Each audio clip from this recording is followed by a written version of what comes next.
بسم الله الرحمن الرحيم. تبارك الذي بيده الملك تبارك الذي بيده الملك تبارك الذي بيده الملك وهو على كل شيء قدير الذي خلق الموت والحياة ليبلوكم أيكم أحسن عملا وهو العزيز الغفور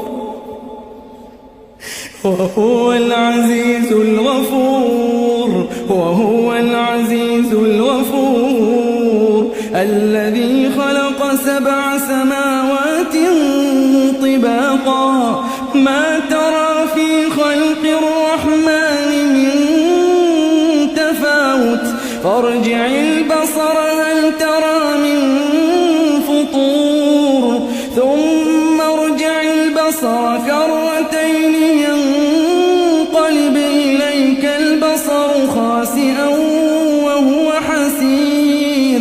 ولقد زينا السماء الدنيا بمصابيح وجعلناها رجوما للشياطين وأعتدنا لهم عذاب السعير وللذين كفروا بربهم عذاب جهنم وبئس المصير إذا ألقوا فيها سمعوا لها شهيقا وهي تفور تكاد تميز من الغيظ كلما ألقي فيها فوج سألهم خزنتها ألم يأتكم نذير قالوا بلى قد جاءنا نذير فكذبنا وقلنا ما نزل الله من شيء إن أنتم إلا في ضلال كبير وقالوا لو كنا نسمع أو نعقل ما كنا في أصحاب السعير فاعترفوا بذنبهم فسحقا لأصحاب السعير إن الذين يخشون ربهم بالغيب لهم مغفرة وأجر كبير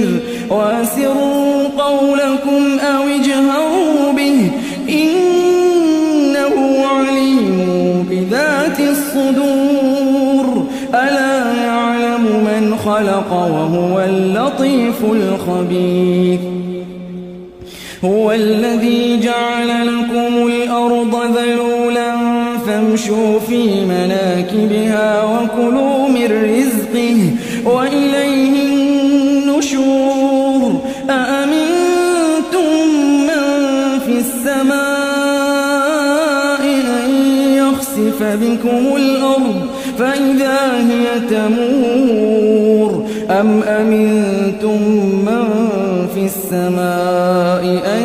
يرسل عليكم حاصبا فستعلمون كيف نذير ولقد كذب الذين من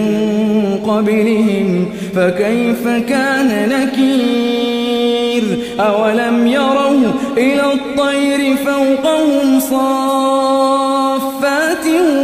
ويقبضن ما يمسكهن إلا الرحمن إنه بكل شيء بصير أمن هذا الذي هو جند لكم ينصركم من دون الرحمن إن الكافرون إلا في غرور أمن هذا الذي يرزقكم إن أمسك رزقه بل لجوا في عتو ونفور أفمن يمشي مكبا على وجهه